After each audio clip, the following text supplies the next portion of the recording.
I have students come up to me all the time after taking a semester in philosophy. There ought to be a rule. You should not be able to talk about philosophy unless you've had more than a semester of philosophy. If you haven't had any, that's fine. Talk away. But if you've had a semester, you are messed up. You'd be better off just not taking it at all. And they'll come up and they'll say things to me, and they've thought these things out.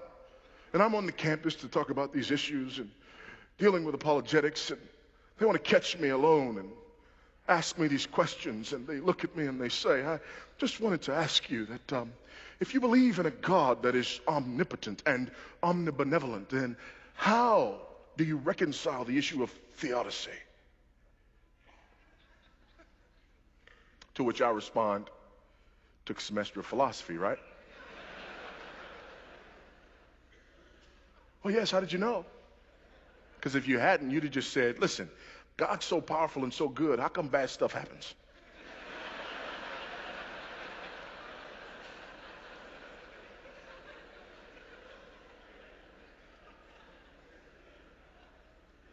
But I'm not going to answer the question until you ask it correctly. I worked on that all week. What do you mean ask it correctly? You're not asking the question properly.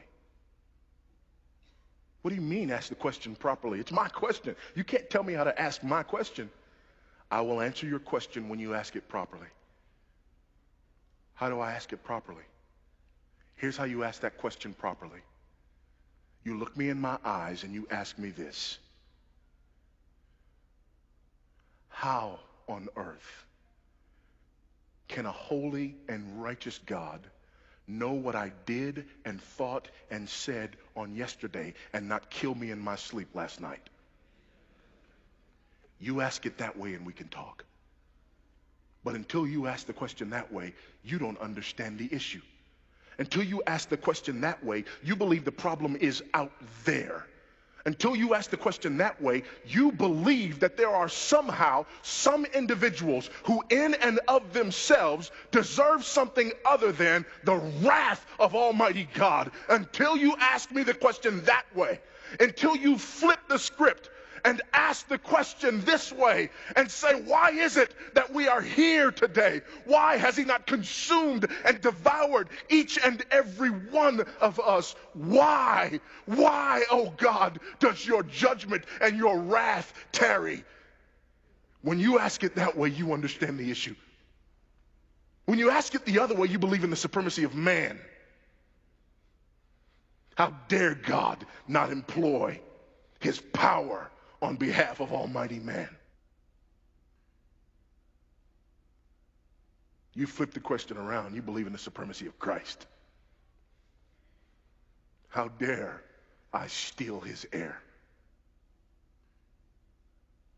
Because the last breath I took, I borrowed it from him. And I'm never going to give it back. When you borrow something and never give it back, you're stealing.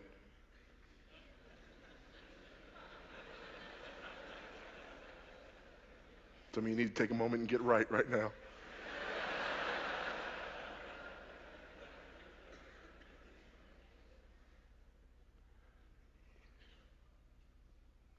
The problem is me. The problem is the fact that I do not acknowledge the supremacy of Christ in truth. The problem is I start with me as the measure of all things. The problem is I judge God based upon how well he carries out my agenda for the world.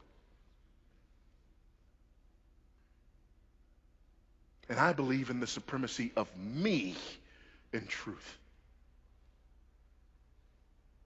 And as a result, I want a God who is omnipotent but not sovereign. If I have a God who is omnipotent but not sovereign, I can wield his power. But if my God is both omnipotent and sovereign, I am at his mercy.